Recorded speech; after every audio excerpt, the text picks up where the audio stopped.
This is about as far north in Egypt as it's possible to get, because out there is the Mediterranean. To my west is Libya, to my east, Palestine and Arabia, while Egypt itself lies down there to the south, 1,000 kilometres of desert cut right through the centre by the mighty River Nile. And at its top lies this, the great port city of Alexandria. It was ancient Egypt's last and most influential capital. It was a city of great power, wealth and luxury, the greatest in the world. Alexandria was also home of one of Egypt's most famous pharaohs, Cleopatra. The final ruler of a Greek dynasty and the last in a long line of foreign invaders who'd each claimed Egypt for themselves, seduced by its legendary splendours.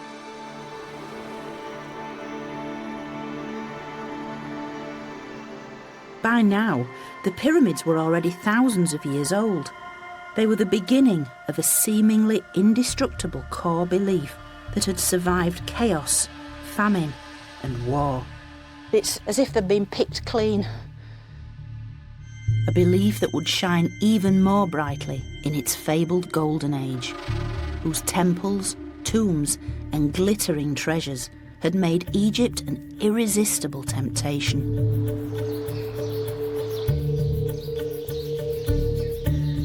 As jealous foreign rulers eyed a weakened Egypt, how could it survive successive waves of foreign attack?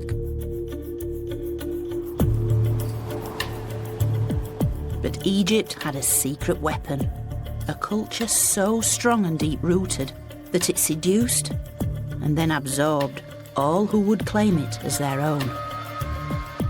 Welcome to my story of ancient Egypt.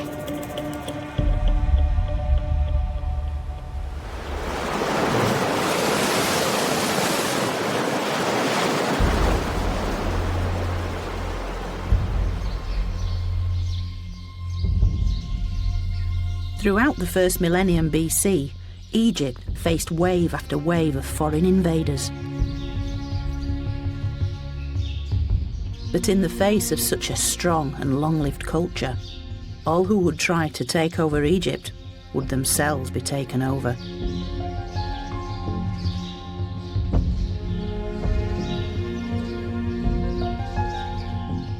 Almost 1,000 years before Cleopatra, Egypt had entered its third intermediate period, a time of political decline and vulnerability. For it's the beginning of the 22nd dynasty, around 945 BC. The priests are in charge of the south, but in the north, the vultures have started to circle, waiting for their chance to swoop, as a group of Libyan generals seize power to rule as pharaohs of a divided land.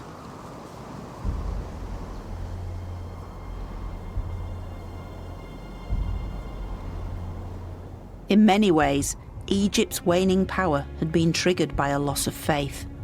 When the authority of the New Kingdom pharaohs had begun to crumble, Egypt's once pious priests had helped loot the royal tombs in the Valley of the Kings, systematically dismantling Egypt's previously unshakable belief in the afterlife. With the decline in power of the New Kingdom pharaohs, the Libyans, who'd fought for the Egyptians as mercenary generals, gradually infiltrated Egypt's power structure and eventually took power as the 22nd dynasty.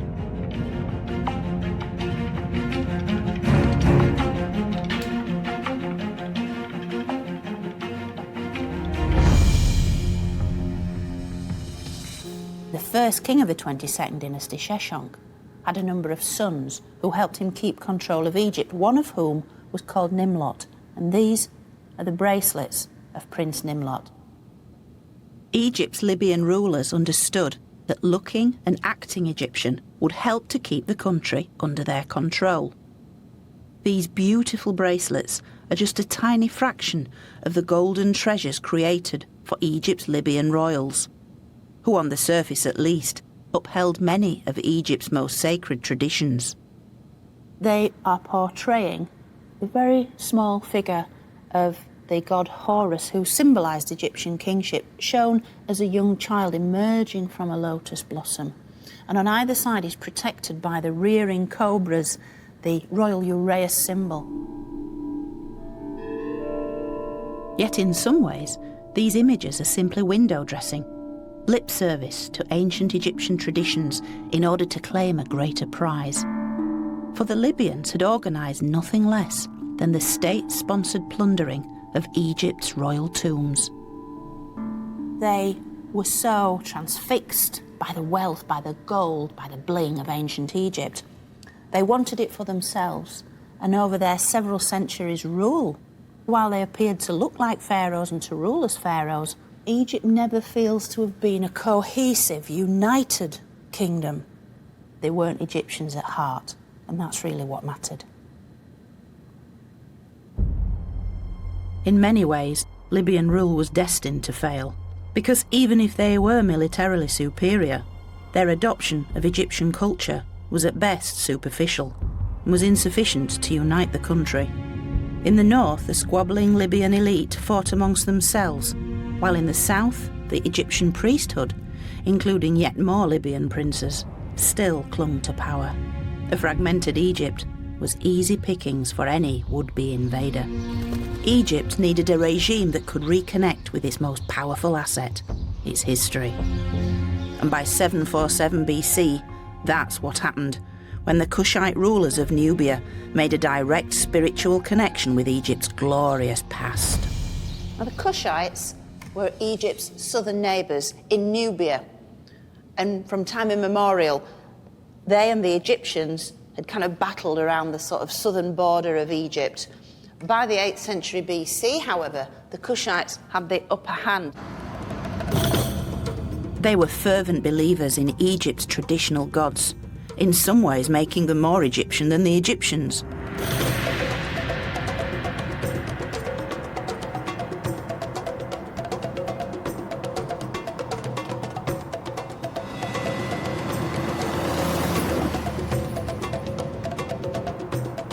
The kingdom of Kush in Nubia was at the very edge of the Egyptian world.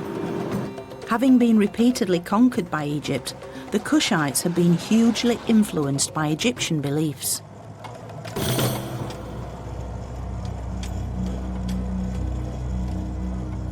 Beliefs that centred on this great sandstone mountain, Jebel Barkal. For centuries, it had been regarded as the mythical mound of creation.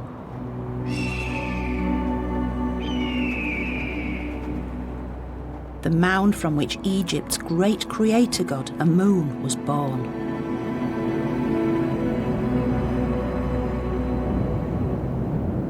Here is the holy mountain. This is where the god lived in his primeval form. Dr. Tim Kendall has spent almost 30 years working at the site. Being at the southern limit of the empire, it was where the Nile began, where fertility began, and so it had to be the place where creation began. So this was they imagined this as the birthplace of the god Amun. And so this was the primeval Karnak. When the New Kingdom pharaohs had arrived here in 1500 BC, they built this temple and dedicated it to Amun and his wife, the goddess Mut. And when the Egyptians withdrew from Nubia some 400 years later, the native Kushites continued to honour the sacred mountain and Egypt's spiritual traditions. As the Kushite kings gained increasing military power, they also claimed Egypt for themselves. So when King Pi led a Kushite invasion of Egypt in 747 BC, he didn't plunder or destroy, but restored and rebuilt, and founded Egypt's 25th dynasty. The irony is that he's conquering Egypt to put everything right, I suppose. So it's all such a cycle of rebirth, regrowth, redevelopment, and the Kushite kings are really kind of tapping into that ancient power source and just sort of giving it back to the Egyptians. It's like starting time all over again and doing it right. So they had that same sense of history and continuity as the Egyptians. They are the natural successors of the 18th Dynasty Kings. Fueled by a genuine desire to make their own mark in Egypt's long story, the Kushites began to rebuild Egypt here in their Nubian heartland. King Pi expanded the existing temple of Amun at Jebel Barkal to balance the original Great Temple of Karnak in Egyptian Thebes. Discover the past with exclusive history documentaries from History Hit and uncover the secrets of some of the most famous people and events in history. History Hit gives you access to a growing range of documentaries presented by and featuring historians at the forefront of research and debate. Whether you are looking to find out more about charismatic leaders like Cleopatra or to discover the story behind the Industrial Revolution, History Hit will have something for you. We also aim to bring you the stories and legends that shaped our world through our award-winning podcast network. Sign up now for a free trial, and Absolute History fans get 50% off their first 3 months. Just be sure to use the code AbsoluteHistory at checkout.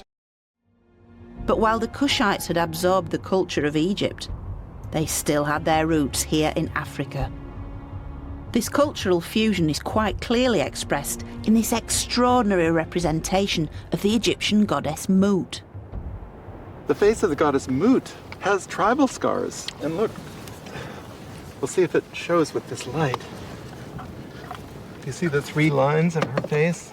So this is an Egyptian goddess with a Nubian makeover? Yeah, she was a goddess of Nubia, and it was appropriate for Nubians to have tribal scars. So this is a very, very graphic version of the way in which local Nubians were making the traditional deities of Egypt their own, physically marking them. It's as if she's been stamped as a Nubian.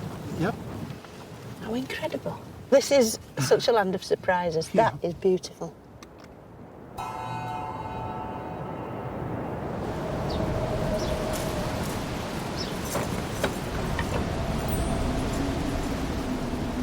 Yet this land of surprises has something else in store too. Gale force winds whip up the worst sandstorm in years. It's a powerful reminder that the ancients would also have had to deal with such dramatic natural phenomena.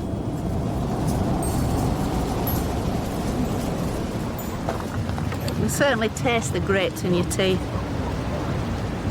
The ancients would have tackled this using spells, rituals.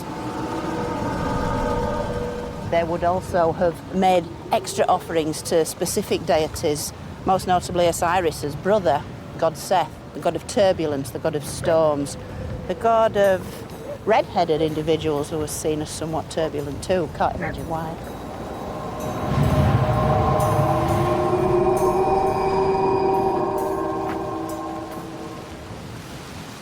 I'm seeking shelter in this shrine cut into the mountain by Pi's son Taharqa, which is currently undergoing major restoration by an Italian mission.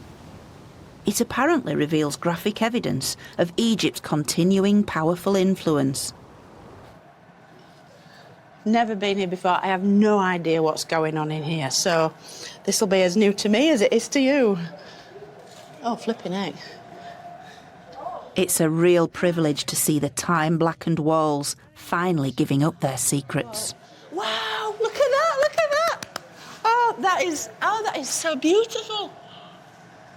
They're bringing out not just the golds, but the blues, these 2 colours, the bright blue of the sky and the Nile, and the gold, this sort of really powerful colour of the sun god.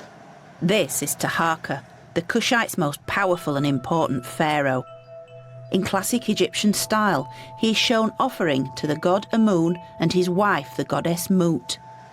It's raised relief. This is old school technique. This is skill. And they're all overlaid in this yellow gold. And you can even see the little scales on this corselet that Amun's wearing. Every detail's here. It's fabulous. It's like Christmas morning, this. This is just extraordinary. Just look for yourselves. Just look. Look at their faces. Look at their eyes. This wall truly exemplifies Egypt's ancient magic, as those who try to conquer it end up being seduced by it and then become a part of it. It's a sincere attempt by Taharqa to connect his kingship to the achievements of the pharaohs of Egypt's past, in particular to the rulers of the New Kingdom.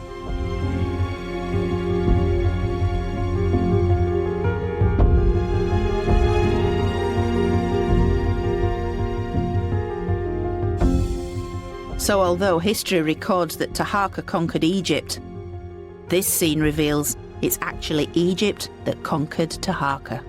It's as if the Egyptian identity will always win out, no matter what. So much so that Taharka is even shown with the ram's horns of Amun, identifying him as the son of Egypt's god of gods. These were worn by Amenhotep III in Luxor Temple in the 18th dynasty. They were later worn by the great Alexander to show he too was the son of Amun. And here we have Taharka in all his finery, in all his splendour.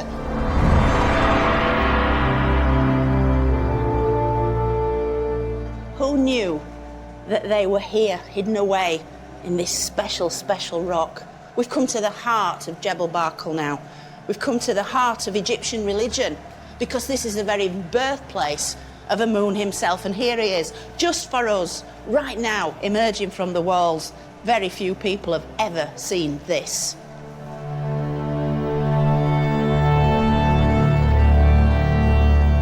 Here inside the temple, where only the most pious were allowed, Taharka is shown in deference to Egypt's most powerful god.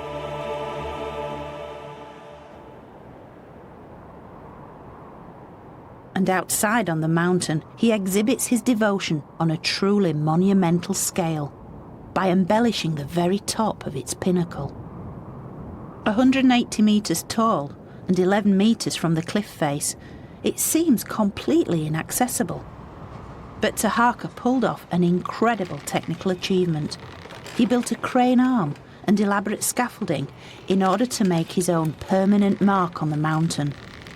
What he did was he made an inscription for himself commemorating his victories east and west, and then underneath his men set a small statue of the king, and they covered the inscription with gold. Today you can hardly see it, but in those days it would have been the most conspicuous feature of the mountain. I mean, that's meant to be seen by the gods. Seen by the gods. Of course, no mortal eye could read this from the ground, but that wasn't the point. This was a message to the gods carved on a monument built to impress. Completely covered in gold, it reflected the sun's rays, and it acted like a giant billboard as it telegraphed Taharka's message for miles around. And this again harked back to Egypt's past, when previous pharaohs had placed gilded capstones on their pyramids and obelisks to harness the potent powers of the sun. Just to the east of Jebel Barkal lies the necropolis of Nuri, where the Kushite king's transformation into Egyptian pharaohs was finally completed. For the dynasty who'd invaded Egypt were now copying Egypt's ultimate symbol. And for the first time in over 1,000 years, the kings who ruled Egypt were buried in pyramids. When the kings made their capital at Memphis, they were living right across the river from the Great Pyramids. Taharka spent most of his life there and was familiar with the Great Pyramids. And so when he died, he needed a pyramid of commensurate scale. And this, he sort of established this new type, and it was followed by all of his successors. The Kushites eventually built more pyramids here in their Nubian homeland than the Egyptians had built in Egypt. And just as at Giza, Taharka's pyramid is precisely aligned to its environment.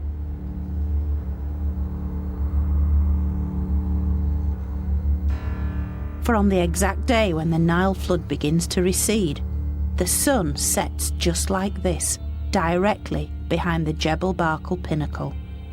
Yet only on this specific day, and only when viewed from the top of Taharka's pyramid. That is totally impressive. Not just a skill, a feat of engineering, but such devotion to the gods. Gods, observing nature. Yeah. I mean, it would take a huge amount of observation to get the position just right, to get the day just right. Surrounded by these pyramids, the images of Amun and Mut and their monumental temples, it's easy to forget that the Kushites were actually a foreign power who'd taken Egypt by force. Yet it's almost as if Egypt was taunting its invaders. While you may try and dominate our land, our culture will ultimately dominate you. And as such, the Kushites left a legacy of renewal and resurrection. But like all Egypt's conquerors, the Kushites' moment in the sun was fleeting, for their 25th dynasty lasted but a century as a far more ruthless and ambitious power now invaded.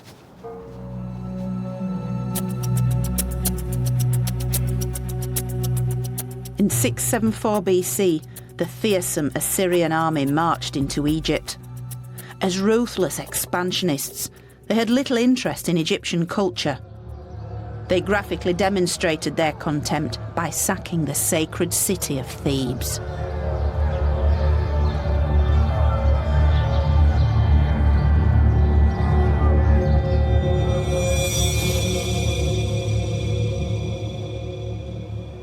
The Assyrians, unlike the Egyptians, are interested in expanding their empire and really taking over other parts of the world, and they do that by violence. This very un-Egyptian bronze helmet was discovered in Thebes. It is one of the very few objects that reveal the Assyrian takeover of Egypt. Despite possessing equally powerful iconography of their own, the Assyrians had little time to leave their mark. They simply stamped their authority upon Egypt by trying to rip out its religious heart. This holy complex, this really huge sacred space, had never been attacked in Egyptian history. And so for a mob to damage the temple, to damage statues perhaps, to damage precious things would really have been absolute anathema to the Egyptians. What's really striking is it's obviously not an Egyptian item, but the Egyptians didn't even wear helmets, did they? They relied on their thick hair, didn't they? Yeah. So for me, it really evokes a completely alien image. I mean, the Assyrians, war was their business, wasn't it?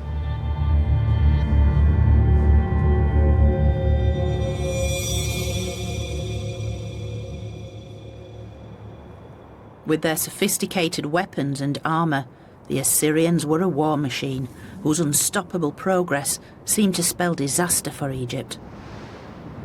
Yet after little more than 20 years, the Assyrians returned east to tackle problems at home, leaving vassals in charge of Egypt. Based at the delta city of Sais, these were the Saite kings, shrewd Egyptian politicians who first appeared to serve their Assyrian masters, but soon became strong enough to declare their independence. Egypt was now back in Egyptian hands. The Saites instigated a spectacular renaissance in native culture, at the heart of which lay Egypt's most powerful symbol of national identity: mummification. But no longer limited to humans, there was an explosion of animal mummification. Everything from dogs, cats, crocodiles, ibis, and even tiny shrews. The ancient Egyptians had always mummified their dead, both human and animal. And with the Saites, we can almost see it as a way of the Saite kings trying to declare, we are Egypt, we are important, this is what makes us special. No one else in the ancient world could mummify like the Egyptians, and so they rolled it out a millionfold. With animals specifically bred for mummification and then sold as offerings at temples, the Saites had reinvigorated Egypt's oldest industry. Death was once again big business.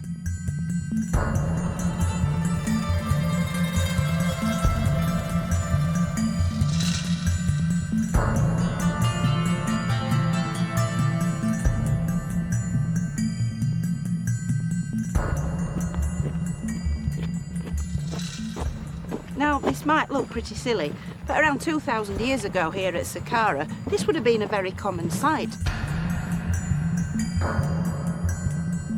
This place would have been packed with pilgrims, with priests making animal mummies, and they'd be trundling the mummies across the landscape in carts like this one.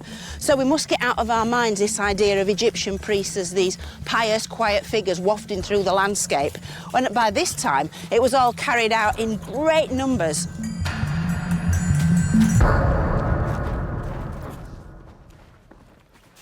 And it was Egypt's endless ability to reinterpret its core beliefs that was the key to its longevity.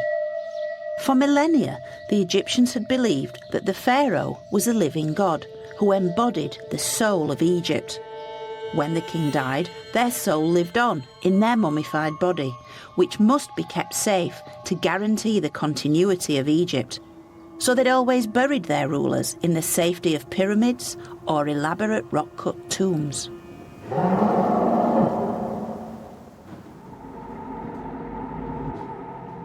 But in times of increasing unrest and foreign rule, the Egyptians could no longer rely on even having a pharaoh to bury, and so they turned to another centuries-old practice.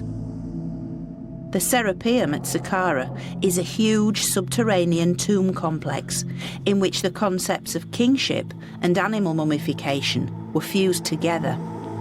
For each of these giant granite sarcophagi once contained an animal believed to embody all the qualities of kingship. This is the burial site of the sacred Apis bull. These were the bodies of mummified bulls of such importance to the Egyptian mindset. They extended all this effort and cost to create a suitably impressive burial site, and they've done this in spades. As one bull dies and is mummified and buried, the other one is then worshipped in life, and at death mummified and buried again. And so there's a real progression. The cult of the Apis bull dates right back to the beginning of Egyptian history, and it's closely linked to the pharaoh. It was believed that when the sacred bull died, it became one with Osiris, the god of the afterlife, and so became an Osiris Apis, or Serapis for short. And these sacred bulls became hugely important under the Sayites. During times of foreign occupation, when Egypt was increasingly being ruled by pharaohs in absentia, be it in Persia or wherever else, for the Egyptians, they needed a physical presence, and the Apis bull provided this presence because they could see it with their own eyes. They could celebrate rituals in its company, and at death it would be mummified and then buried in the manner of pharaohs going back for millennia. So it was crucial to have this creature here, each one successively buried in a sarcophagus just like this one. We're looking at some serious devotion to this sacred creature and everything it represented for Egypt. In many ways, the Serapeum is Egypt writ large, in which its core beliefs are taken to extremes. Being down here really makes you feel minuscule. You realise you're now walking amongst the gods. Words fail me, frankly, because of the enormity of it all, but that was the thing. That was the skill of the Egyptians. They batter you over the head with this idea of the colossal, the monumental, the spectacular. Yet the Egyptians' devotion to the Apis bull had left them vulnerable. By embodying the power of Egypt within a single living animal, they had created an easy target.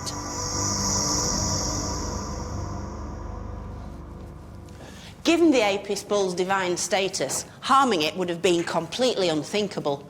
But when the Persian king Cambyses invaded Egypt, he had other plans.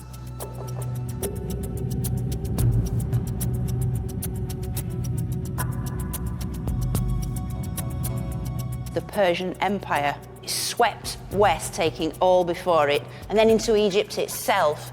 The Persian king Cambyses entered Egypt in 525 BC and destroyed the Sayyid dynasty. Much like the Assyrians, the Persians were ruthless expansionists, chiefly interested in enlarging their empire. And Cambyses seemed to have trampled all over Egypt's ancient traditions. Having taken Egypt by force, Cambyses burnt the mummy of the previous Saite pharaoh before stabbing the Apis bull, which slowly bled to death. And by doing this, Cambyses was sending a very clear message to the Egyptians: I am now in charge.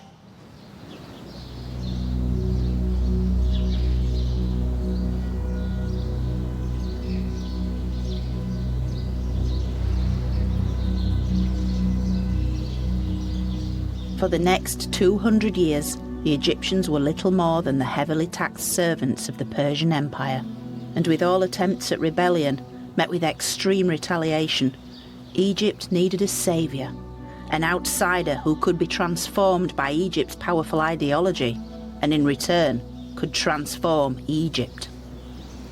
Enter the Macedonian Superman. Enter Alexander the Great.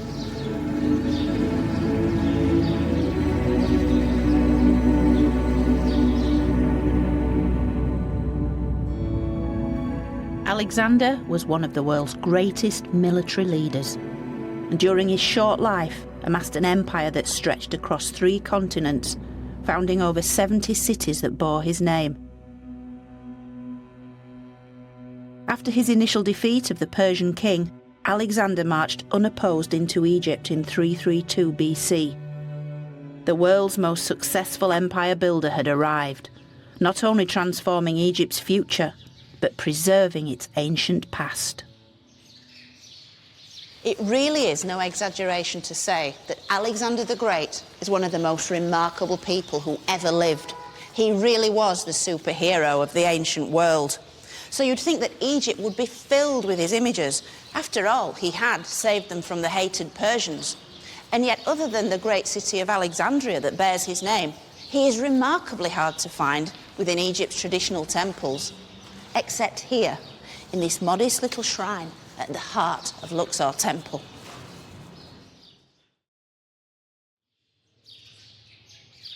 Alexander was not only a brilliant soldier, but a master politician.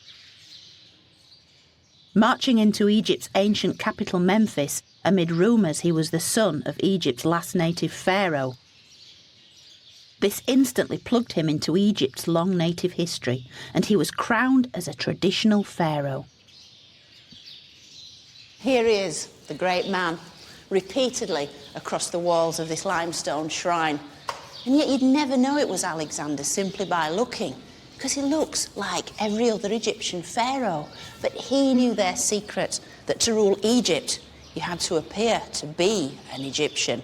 And he did this brilliantly, to the extent that he had his name, his Greek name Alexandros, written in the Egyptian tradition, even in a royal cartouche. And it's the only giveaway that this is Alexander the Great, because there is his name, Alexandros, written in typical Egyptian style, and there he's even wearing the red and the white dual crown of a united land. And so he's encapsulating everything that it was to be an Egyptian pharaoh. Just like the Kushite king Taharqa at Jebel Barkal, Alexander is shown offering incense to the king of the gods, Amun. But simply connecting with the gods wasn't enough. Alexander understood that real power came from becoming a god. And so he undertook a perilous journey across the Libyan desert to the remote oasis shrine of Siwa, where he could commune with the oracle of Amun himself. And it's said in this legendary story that the god actually said to him, "You are my son." And from then on, something clicked in Alexander's mind, and he went off to conquer the rest of the ancient world, truly believing he was divine and he had the full blessing and support of Amun himself, the king of the gods of Egypt. Alexander would only stay in Egypt for 6 short months. But during his time here, he founded a city that would be his lasting legacy, the great city of Alexandria. Built on the Mediterranean coast to create trading links with the rest of the ancient world, the later historian Arrian recorded that Alexander had laid out the city's general plan himself. But lacking chalk or other means, he resorted to marking it out with grain. When a flock of birds began eating the grain, Alexander regarded this as a bad omen. Yet his religious advisor quickly spun bad news into good and interpreted this as a sign that the new city would soon prosper and would one day feed the whole world. A remarkably accurate prophecy.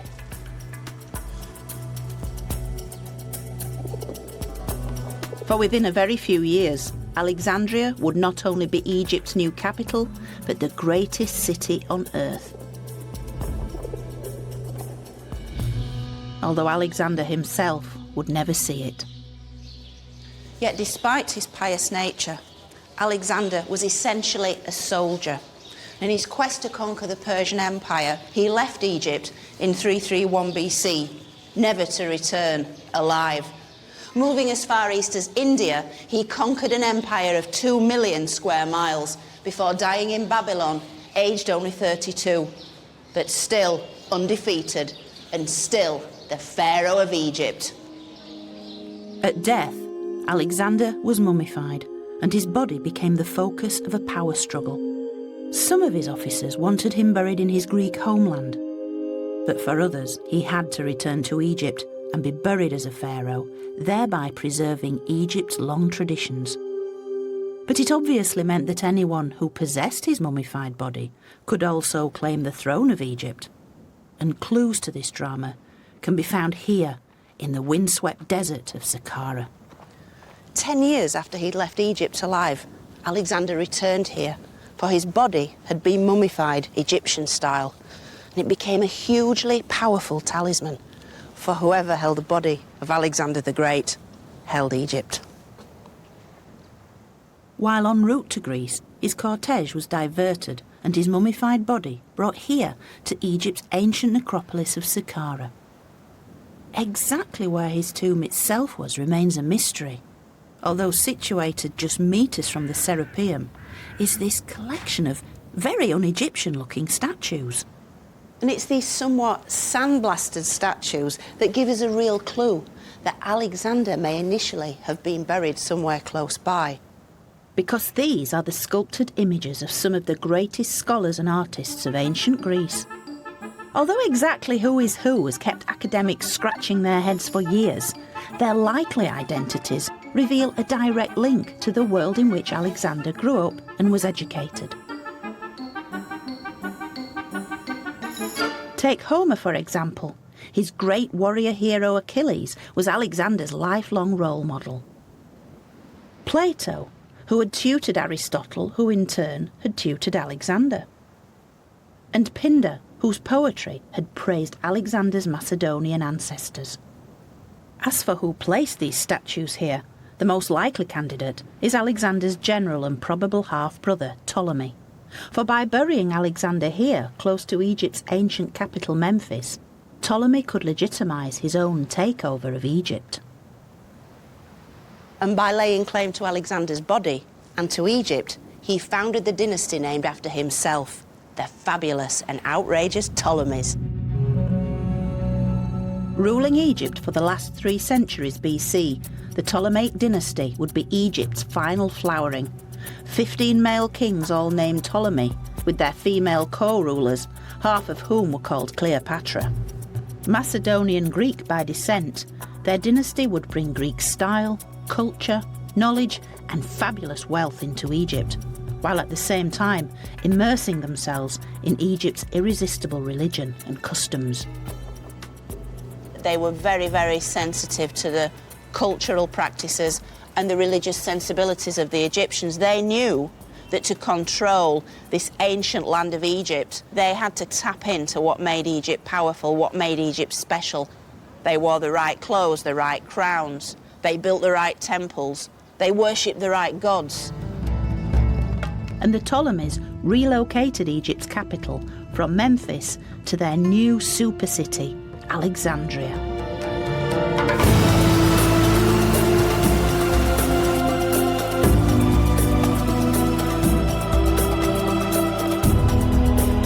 Built to Alexander's original plan, it was one of the most lavish construction projects on Earth. The historian Strabo would later comment that the city had magnificent public precincts and royal palaces that covered a fourth or even a third of the entire area. The colonnaded marble streets were over 10 metres wide. There were public baths, a huge gymnasium, and one of the greatest wonders of the ancient world, the 135-metre tall Pharos Lighthouse that guided ships safely into port. And at the centre of the city, Alexander himself, whose mummified body had been exhumed from Saqqara and brought here.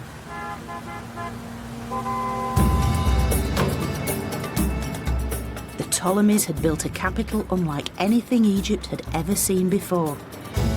For in Alexandria, a new Egypt was being born.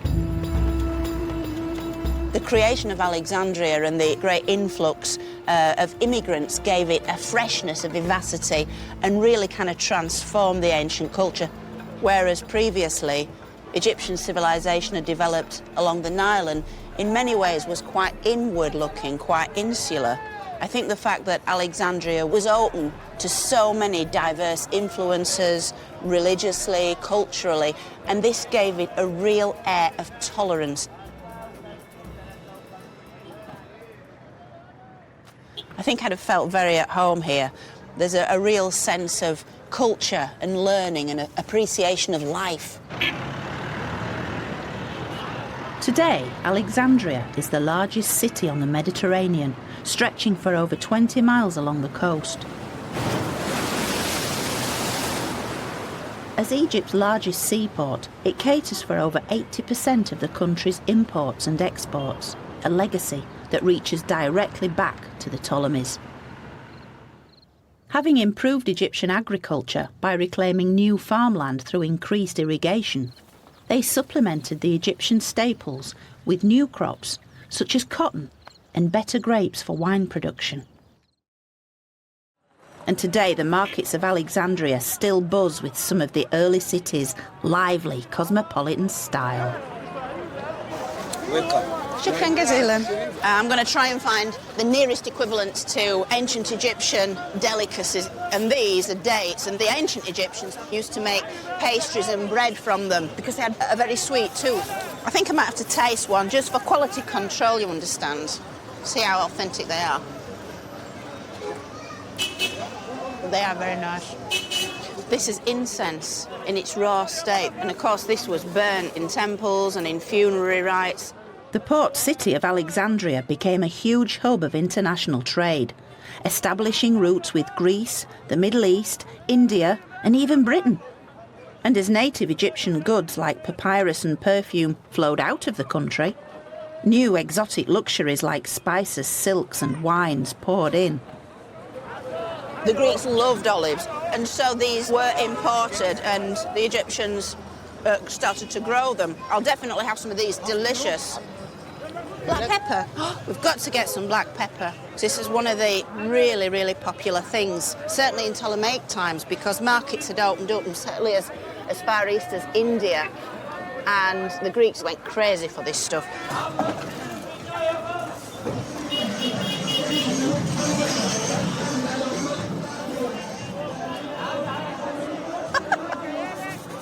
It's certainly lively shopping in Egypt. Never a dull moment.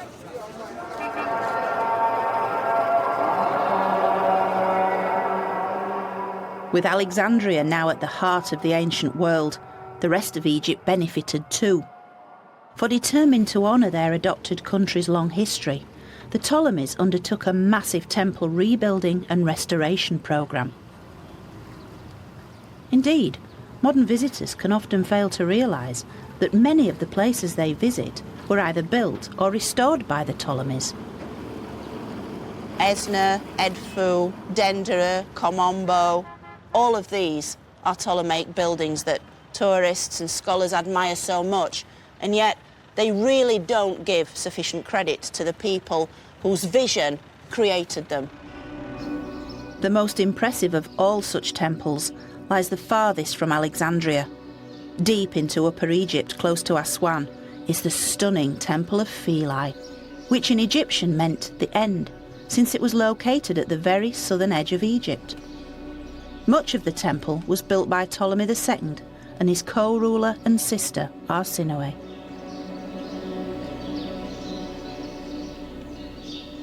There was a law passed by her husband, Ptolemy, to say a statue of Arsinoe had to be erected in every single temple in Egypt.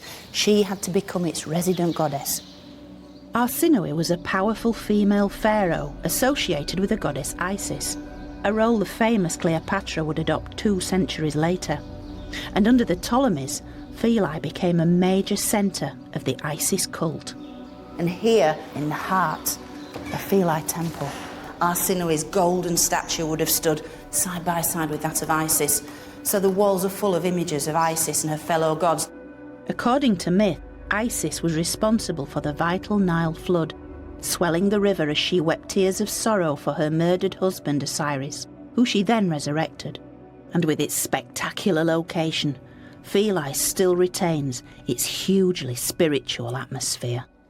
I think it's that sense of continuity you really feel when you're up here. You feel like you're at the centre of the world. I suppose for the ancient Egyptians you were, the centre of their religious world. And at this point, which was the heart of ancient Egyptian religion, way into the Christian era, way into the 6th century AD, kind of messes with your head. It's a very, very holy place, this. But while Philae was becoming an increasingly important centre of Egyptian religion, its new capital, Alexandria, had become the leading centre of knowledge. For the Ptolemies created some of the first scholarships, attracting academics from across the world to study a wide range of subjects. Biology, theology, astronomy, geometry, anatomy, philosophy. And of course, my own personal favourite, History. And at the centre of this intellectual hothouse was the famous Royal Library. Up to 500,000 works were once housed within to compete with the famous schools of Plato and Aristotle in Athens. And today that legacy lives on, with Alexandria's striking new library. Ptolemies really did appreciate that knowledge was power, and they wanted that power. So they brought together in this one single place some of the greatest works in human history. The plays of Aeschylus, Sophocles and Euripides, the works of Aristotle the philosopher, the Old Testament scriptures, and all the accumulated knowledge from the temples of ancient Egypt, all brought into this one single building. The Great Library also contained the works of Herodotus, a Greek historian who travelled the length of Egypt over a century before the Ptolemies had come to power. His accounts sum up the Greek fascination with Egyptian society. Not only is the climate different from that of the rest of the world, and the river unlike any other river, but the people also, in most of their manners and customs, exactly reverse the common practice of mankind. For the women attend the markets and trade, while the men sit at home and do the weaving.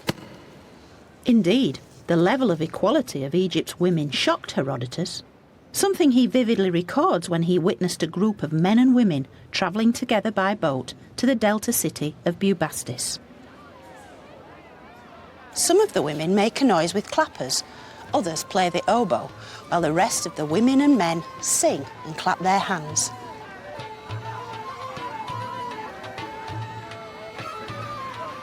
Some of the women shout mockery to the women of that town they are passing, whilst others dance and others stand up and expose their private parts.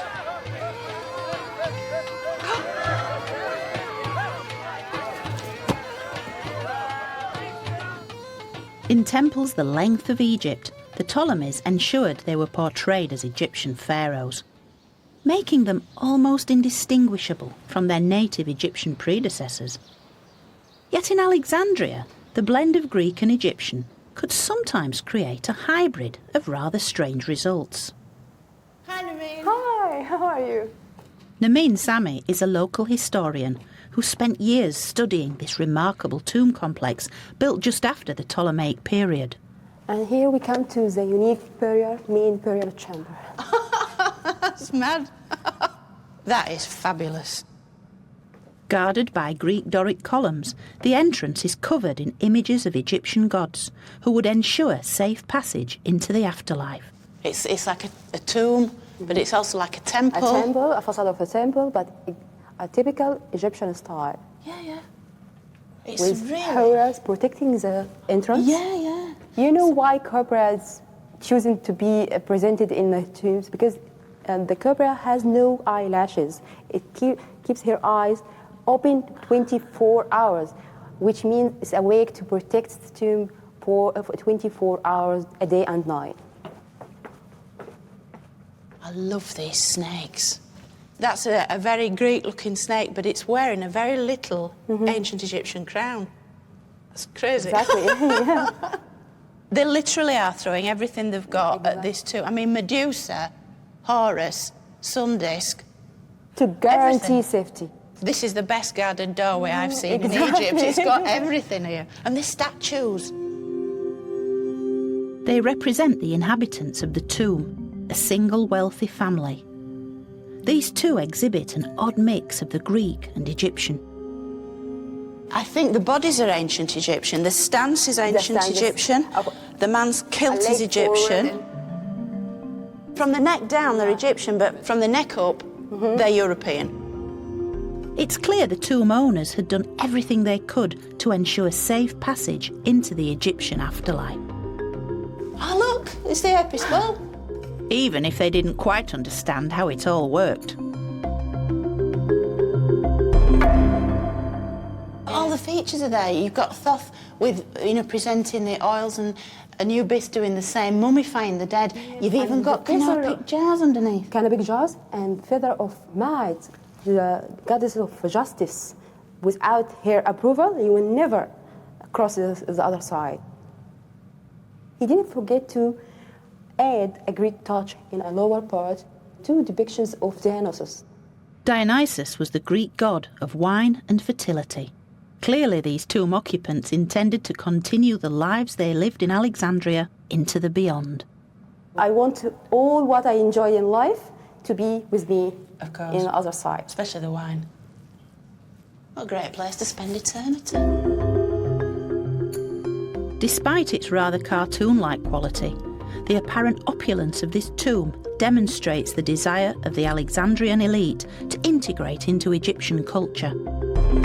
Yet in many ways, it was little more than a veneer, hiding the real force that would ultimately destroy Egypt.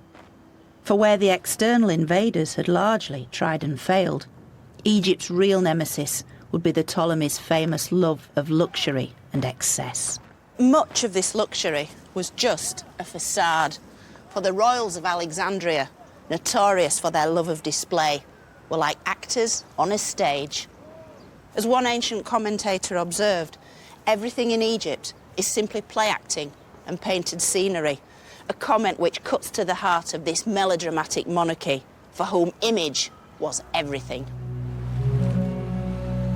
Because while the ruling elite were living it up in Alexandria, other parts of Egypt were far from content.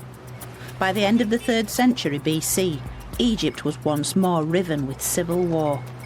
Upper Egypt began to rebel, and it fell to Ptolemy V to try and fight the fires of anarchy. So not only did he portray himself as an Egyptian, he went even further in his support for Egypt's ancient beliefs. In doing so, he left the world one of its most famous ancient artifacts: the Rosetta Stone. It's best known as the means by which the French scholar Champollion was first able to decipher Egyptian hieroglyphs in 1822. And we can tell that the inscription on the stone was of huge importance because it was written out in 3 types of script: Greek, Demotic and hieroglyphic. In a way, you could almost describe it as a kind of news bulletin. It's the priests of Memphis issuing this decree to let as many people know exactly what the religious and the political policy was of crown and clergy. And it particularly focuses on Ptolemy V's generous patronage. The priests are praising him because he's the one that gives wealth to the temple and gives due honour and respect to the sacred animals, which were such an integral part of Egyptian religion. The priests really are grateful to their Ptolemaic pharaoh, who they see as wanting to sort of tap in to the ancient Egyptian culture and ancient Egyptian religion, much like Alexander had, much like the Saites had and the Kushites had. They knew that to attain true power, true control in Egypt, you had to do things the Egyptian way. Yet Ptolemy V's philanthropy came at a price. Keeping the peace in Egypt proved cripplingly expensive. So the second half of the Ptolemaic dynasty was riven by debt, corruption, and vicious civil war. Soon the expanding Roman Empire bore down on a divided Egypt. Only the famous Cleopatra stood in their way. In the mould of great Uncle Alexander, she believed herself divine and managed to hold the Romans at bay for over 20 years. But not even the great Cleopatra could prevent the inevitable.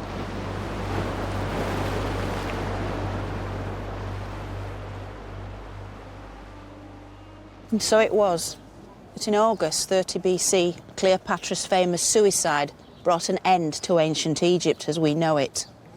This epic culture, which had lasted for 3,000 years, came to an end in a matter of days when on the 31st of August, Egypt was formally annexed by Rome.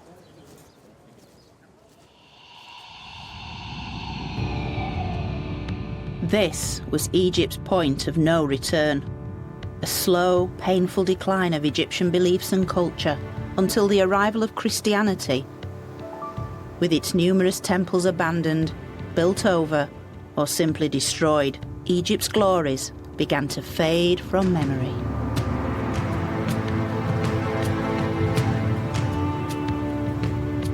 But Egypt's great story can now be traced back 20,000 years to the very origins of its magical culture, which had evolved from its unique environment, creating a series of sophisticated beliefs able to unite a country to build great monuments.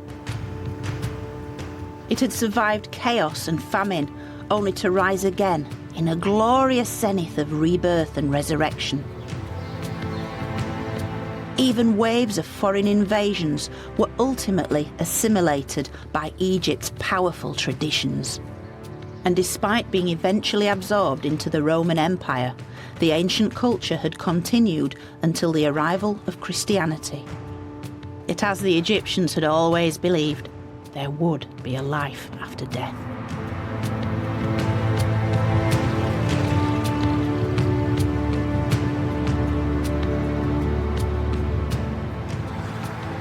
Cleopatra's Needle on London's embankment had lain forgotten in Egypt until the 19th century.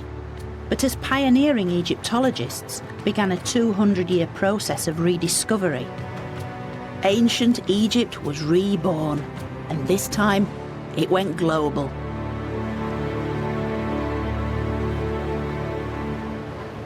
And what a privilege it is for us today to be able to see such wonderful things and capture just a glimpse of this fascinating ancient culture.